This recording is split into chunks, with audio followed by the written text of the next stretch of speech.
And time now not for a bite, but our bites of the week. They come from residents of Dunkirk in Kingston. They were lauding the social intervention and peace initiative efforts in the community. Here are our bites of the week. I feel great, and them do it so that the community can come back to one and peace.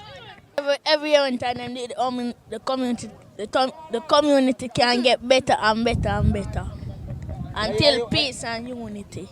We don't can walk in at night without hearing even one single shot, one that stop now.